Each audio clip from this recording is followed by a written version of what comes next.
So I have everybody muted. If you want to chime in or ask questions, then you'll just have to unmute yourself. Let me kill this music.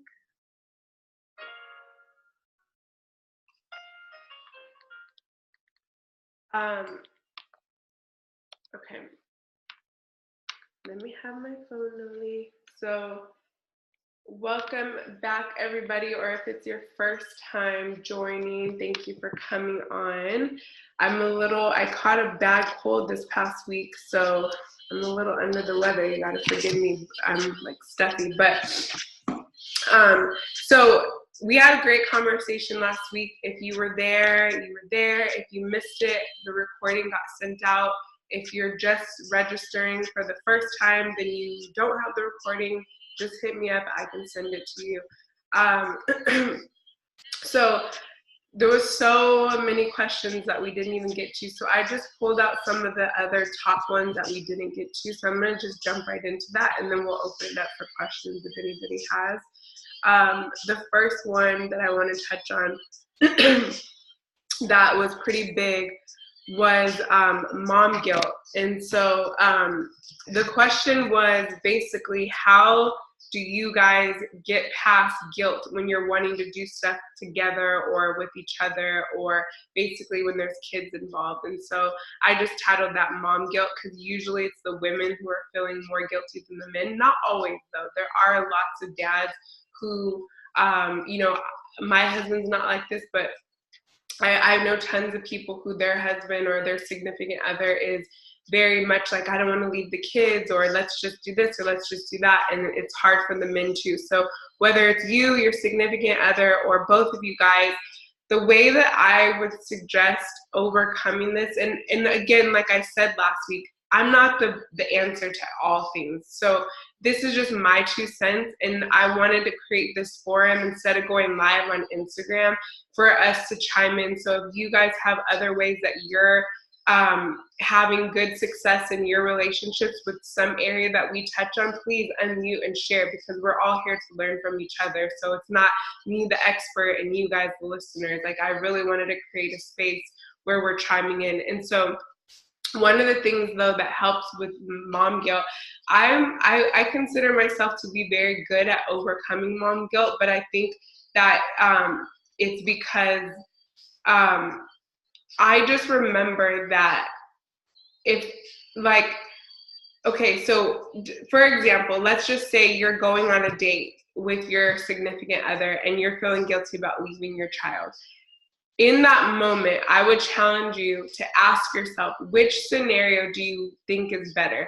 Would you rather your child probably not even remember that you left them, but you know, maybe they're crying in that moment and you leave them? Or would you rather over time not leaving your child for your significant other and your happiness, and over time eventually your relationship goes to shit? And it's not the child's fault, it's not that it's your fault, but I'm just using this as an example of some way that you can reframe your thinking, is to just keep asking yourself, like, you don't want to look back and be like, my marriage went down the drain because I put my children first and I never spent quality time with my significant other.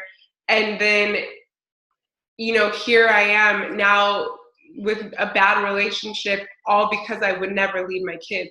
And so when I always go back to, when it comes to my children and when it comes to my self-care, whether it's me getting my lashes done, me getting my nails done, me traveling for work, me doing something with my significant other, I always ask myself, or I always remind myself, the world does not revolve around any one of us. It just doesn't. And it doesn't revolve around our kids. So if we teach our kids that everything is going to stop for them, we're not even doing them justice, because they're going to go out into the real world and the world is not going to work that way. So it's okay to tell your kids, and this is what I do with my kids. We're very open with our kids.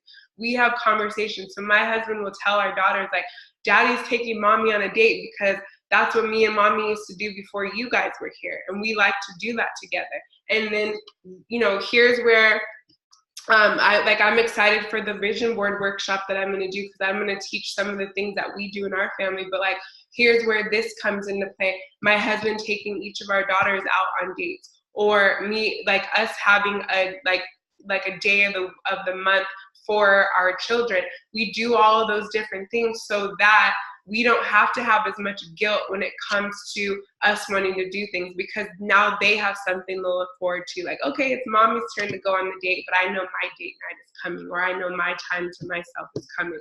So whenever mom guilt comes up, look at what it is that you're feeling guilty for, and then ask yourself, like, I'll give you another example. This past weekend, I chose not to go to my business conference that I go to every year. I've gone the last 7 years, twice a year, never missed one, always hard to leave my family, always a major sacrifice to be there, but I always go. But this time, I was feeling guilty because I was just gone the weekend before. I'm going to be gone in like 2 weekends from now in a row. I had a lot going on in that week. I was getting sick, the baby was sick, and my whole family was sick. So some of the mom guilt that was setting in was like, I've been gone, I'm gonna be gone, my family is sick, am I really gonna go? And so I had to weigh the pros and cons of going and not going. So whenever mom guilt or guilt is coming up for you, weigh the pros and the cons, and don't always just assume this is my child comes first, because sometimes you're damaging the lesson is not really to say that everything revolves around them. That's just my opinion, but that's how I parent. My kids know that the world does not revolve around them. Yes, they're my world. I love them. I would do anything for them, but I also am raising them to know that it does not revolve around them. That's just the way that I choose to parent, and it's also how I get a lot of things done. So I mean, we can talk mom guilt all day, but like just to go to the question that was asked, it was, how do you go on dates and do things with your significant other and not feel guilty about leaving the kids? And so another thing that might help is, who are you leaving them with? We are so blessed to be able to leave our kids with grandparents, or we have a babysitter who we love. All three of those scenarios, my kids love them, and so they're excited for that. Like, like my one daughter was asking, my babysitter's been out of town for a few weeks, so I'm like missing her like crazy, and so are the kids. They're like, when is Eva coming again? So find people who find in your village who your kids are excited to be with them. I heard this once, and I don't remember if it was from the mom herself, or if it was like just like at something that I heard, but they were saying how it's okay, like, don't let your mom ego or your jealousy set in where you're feeling like, oh, I don't want my kids to be excited to be with somebody else and not me. Like, it's a good thing if your kids are excited to be with other people. So be okay with that, and find people that you can hype it up, like, ooh, you get to hang out with grandma, and like to where they're not even missing you. And so that's another thing. Is there anybody who has a question related to mom guilt, or a scenario, or something you want to add before I move on to the next question?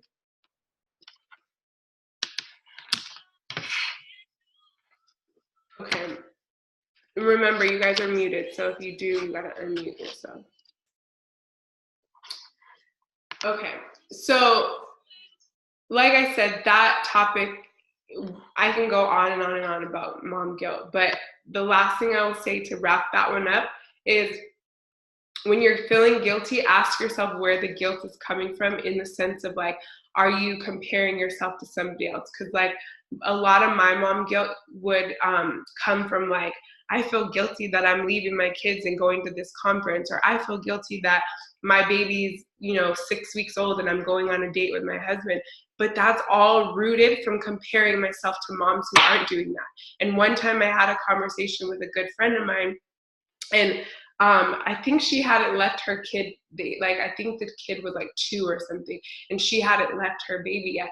And so I was like, oh my gosh, like, and so she was telling me, she's like, you being able to do that is wanted. Like most moms who won't leave their kids until they're 2 or 3 or 4 or whatever, it's not just because they want to. So there's many situations where the mom actually would like to leave the kid, but she doesn't even know how to get out of her own head. And usually it's because they think like they would be a bad mom if they do. So it's interesting. I felt like a bad mom because I was doing it, and those moms feel like a bad mom if they do it. And so it's like, if you just do you, and this is why parenting is such an inside job, your kids are made for you and you were made for your kids. So it's so important for us to not compare our parenting styles to each other, because we can learn from each other and adapt things that work for us, but we should not shame ourselves or each other based on what we do or what other people do, because everybody is different. Everybody is so different. 1 second. Hey, I have enchiladas warming up in the oven. Yeah. I gotta get finished my call. Sorry, guys.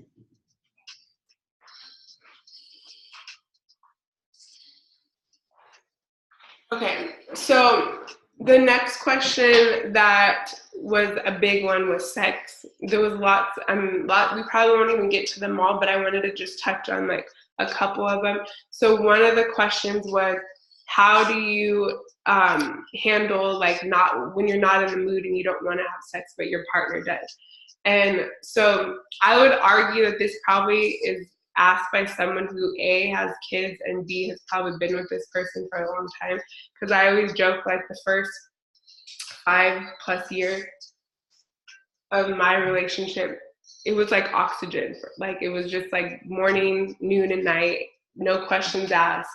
There was no hesitation. But then multiple kids got involved. They're old enough to be able to walk in on things. Like there's so many different scenarios. We both have businesses, so we utilize our daytime to work. Then the nighttime is like activities. So it's like your schedule gets like the more kids you have and the older they get, and the more responsibility you have, then the more it like comes down in your opportunity moments, right? And then when you have that little window of opportunity, both people have to be into it. So it is a challenge. And so number one thing that I have learned from this that has helped is communication. And literally, I think everything when it comes to the success of a relationship is communication, because again, just like parenting, all styles of relationships are different because there's 2 different people involved, and everybody has different wants, needs, desires, all of that. So that's number one. So for us, it was communication. I went through a stage where I wasn't in the mood because of how I felt like my body had changed from having kids. So then I didn't feel sexy. So then I didn't be in a sexy mood. And where that translated, because I didn't communicate that. Because I didn't communicate that, it became a thing of like him thinking he was undesirable and I didn't want him, but it had nothing to do with him and everything to do with me. And usually that's the case. It's always usually us and not the other person. And so that was number one. I had to learn to communicate and be open about my situation.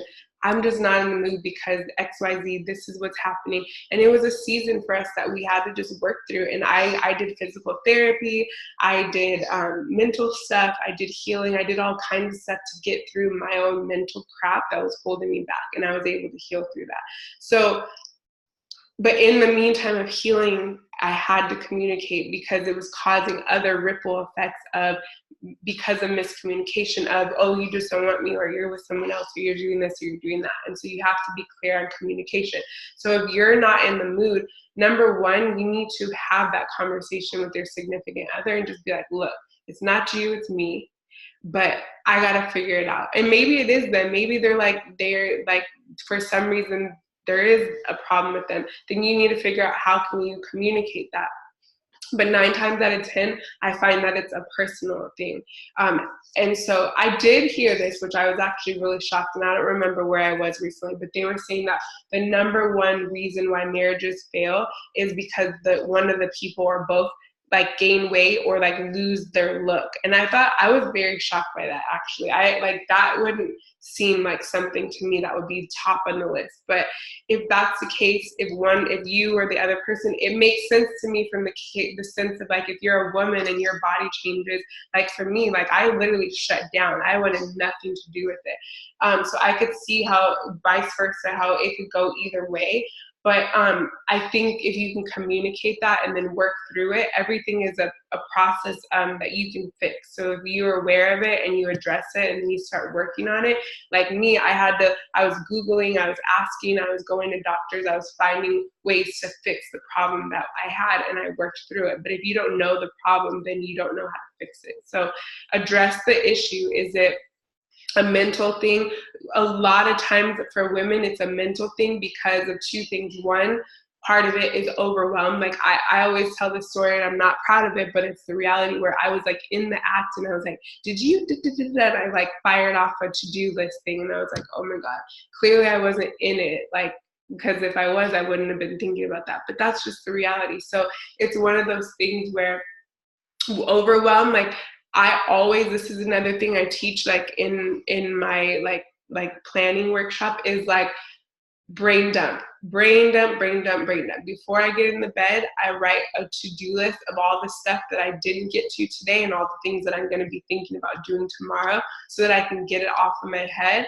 I do my affirmations and I let it go. I say my prayers, like I let it go, and then I like unwind into like my relationship zone. Because if I don't let go of those mental things, then my head is like, I lay down and I'm unwinding for like an hour of all this stuff that, oh shoot, I forgot this, and oh gosh, such and such has something due, and da da da da, and then my mom brain is like over firing because that's how it goes. So work on activities to slow your mind down. I also have started recently adapting the habit of not being on my phone like an hour before bed, and I'm not perfect at that, but that's where I'm moving towards improving, because not getting like these downer distractions of like, oh, I just saw 100,000 beautiful women on Instagram, I'm not as beautiful as them. Because clearly we're not photoshopped. We're not going to feel the way that people's best picture just we saw and was posted. So things like that. So find things to like release your mind. And then the other part of that is basically like the counterpart, like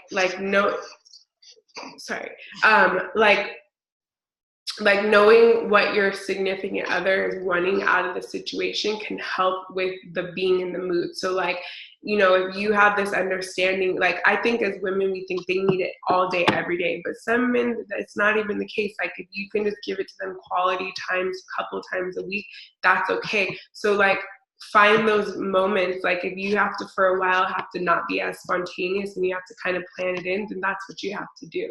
I know I had one woman who was married many years tell me that she would never let 2 days go by. If like 2 days went by, then she was like, okay, I gotta make something happen. So sometimes it would be like an initiation of like quota, because that's what worked for her. For some people, like one of the people who asked the question was like, when I'm not in the mood, I don't want to do it because I feel like I'm violating my body. So you have to know like what's okay for you. And when you feel like it's going too far, where it's in your head, like, oh gosh, like I haven't given him any and I don't want to, then that's when it's time to communicate and at least open up. You owe that to your partner.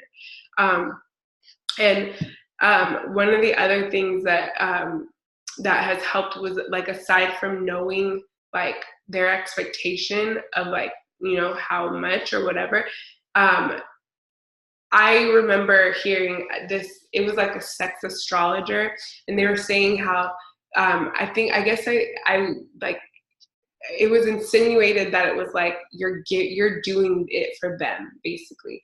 And he was like, no. Like when it comes to sexual activity, it should be a mutual thing, and you should be in it with the mindset of I want to give and I want to receive. So put yourself in that mindset when you're going into it. What can I get out of this? And that has helped me tremendously, because I went into it almost like it was like a thing to do. Like, okay, I got to make sure I do this. And not because I don't enjoy it, just because it's just, like I said, when that window of opportunity shrinks as you have more kids and you have more things going on during the day, it's just the reality. So for me, it was like, would I rather sleep right now, or would I rather, and that's just the reality. So I would have to put my brain in a place of like, forget me giving, like he's going to get his, right? I'm about to receive, and like put yourself in a receiving situation where you can now receive, and your mindset and you can open yourself up for receiving, and then that might help. So I don't know, those are a couple of things that hopefully can help. And then like there was other questions on like spicing it up. I will tell you that we have found what works for us in our relationship, but it's different for everybody. Like I know people who are super raunchy, kinky, like on this end of the spectrum, and super on the opposite end. You have to find what works for you. And then there's all kinds of avenues out there. So if you want some recommendations, I know like I'm subscribed to this one gal. She's like a Tantra teacher, and she has all these exercises you can do with your partner, like breathing deeply and like looking into their eyes, and like you can do that. You can role play. You can, one that I thought was fun that I learned from this couple is they literally go like, they'll go to, this was interesting, I thought. So the guy was saying that men have fantasies, and so do women. And instead of them like living them out or feeling like they have to live them out with somebody that's not you, you become that person. So their relationship advice was to openly talk about your fantasy. I'm not on that level yet, because I will get mad, like, but they literally will like go to the restaurant, and the husband will be like, babe, I want you to be the waitress tonight. So she'll go to the bathroom, she'll come back and pretend she's the waitress, wanting to take him home. She'll take him home, and they'll go and she will role play as the waitress from the restaurant for the rest of the night. So it just really is your level. Me and my husband, we're just not like, that's just not our thing necessarily. So you have to find what works for you and your significant other. And again, it comes back to communication and having those conversations and asking, what is it that you like? What are things that you want to explore? What are you open to? You can go to a sex store. I mean, there's endless opportunity. It's just a matter of your guys' openness. So before we move on to the next question, is there anybody who wants to touch on that subject before questions, comments, adding anything?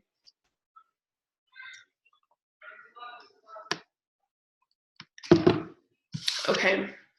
Oh, did I hear someone? No. Okay, so I'm gonna just do one more question for sake of time, and there's so many other ones, but and by the way, if you have the link for the surveys, you can always come back and like go back and submit more questions. If you have other things that you're not wanting to ask publicly, but you want them to be covered, I'm just like going down the list and answering these.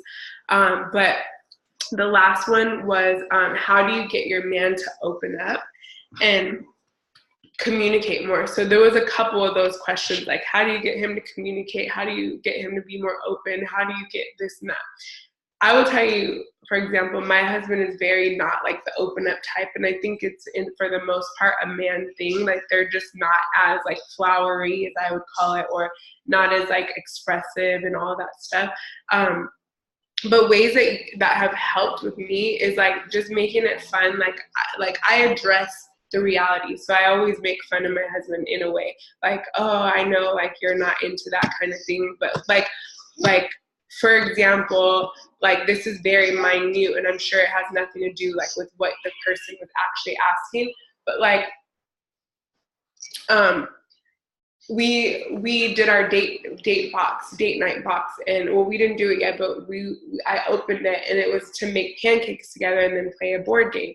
And he doesn't even like pancakes. Like he will only eat pancakes from like a restaurant. It's so weird. It's like one of the things that we make, me, my daughter, anybody, that he will not eat. It's so stupid. So, well, I rebuke that. It's not stupid because that's what he wants, but he won't eat them. So I'm like, well, I'm just going to do this date box with the kids because I already know you're not going to do it. But then I was like, you know what? No, the whole point of it is to do something that we haven't done before. I'm like, we never cook together ever. Like, because we're always so busy. I'm always like whipping something together, or he's on the grill whipping something together. We eat and we're going on about our life. So I'm like, no, we are going to make these pancakes even if nobody eats them. It's the act of doing it. And so I think like, my point of using that as an example is to say, like, ask yourself, what is it that you want him to open up about? So in my case, I just want him to open up to like things that he's usually not willing to do. Like even if it's little things. So what is it that you want him to open up about? This is why like one-on-one situations are a lot more beneficial, because I would really want to ask this person, like, what is it that they won't open up about? So if I don't have any examples, it's really hard for me to give suggestions, because you could be talking about something so big down to something so little, and it just really depends. But asking questions is always a great way to get people to open up and digging deeper. Okay, why? Okay, well, why that? Why do you like that? And then like not being on the defense. Like I had to learn this. I'm still learning it every day. Like just how I said it's stupid that he won't eat my pancakes, like not being judgmental of whatever the reality is. And sometimes that's just the reality, that they're not going to open up. And so you have to also ask yourself, like there's many things in my relationship that I've just accepted as that's how my husband is. So like, for example, my husband is not the most social person when he doesn't want to be. When he's in his element, he's more social than me, but most of the time he's not. So taking him places and expecting him to like open up and be real chatty was something I tried to get him to do for many, many years. And then one day I just realized, like, why do I want that so badly? So that other people don't judge him and think he's weird or antisocial. I really don't care what people think. So why am I worried so much about making him be something that he's not? And so I just stopped caring about that. I either don't bring him with me, or when I bring him, I let him do him. And I'm not where I used to be mad, like giving him the eye, going up to him, like, go talk to them. Like, oh, you're so, oh. And then we would always be fighting. And it's like, why? Like, for what? For me to like be worried about what other people think. So ask yourself, what is it that you're wanting him to open up about, and then just dig deeper into it. But if it's something that it's not really needed, then you sometimes can let things go. So like Christmas, Thanksgiving, you know, we probably all have that aunt who used to be at the family get together and the husband wasn't there. That's me. And I used to think like, oh, like that sucks, like auntie such and such doesn't have her husband here. I understand completely why. And I'm the first to leave my husband behind. So when I go to my family's Thanksgiving dinner or Christmas dinner or birthday dinner, I don't want my husband to come, because when he comes, then he's there. He doesn't want to be social. He'd rather be at home. And he is giving me the eye or text messaging me, like, did you see my text? And then I'm like pretending like I didn't check my phone. And then he catches eye contact, look at your phone, and the phone says, are you ready to go? So I'm not forcing him to do that anymore. So it worked better in my favor to accept that as how he is, and then just leave it be, versus trying to force him to open up in that way. So that would be the only way I could give advice around that without knowing the specifics. Is some things you're going to have to just accept, and then other things it's just going to be a matter of asking questions and going deeper. Though I wanted to keep these to about 30 minutes and then open for a Q&A for people who are on live. And if we don't have any, then we'll just end until next week. So I'm going to just end it there for now.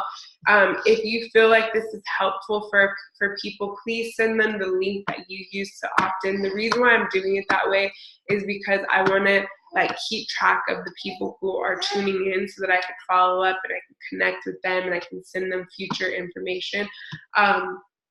But share it with people who you feel like need to have it. And please, like I said, like let this be an open forum. I'm hoping that over time of doing it, it'll be something where I can even get guest speakers to come on and speak on their expertise. Like I have a friend who can do like sex talk, and I have people who could do all kinds of stuff. So eventually I'd like to grow it into something like that.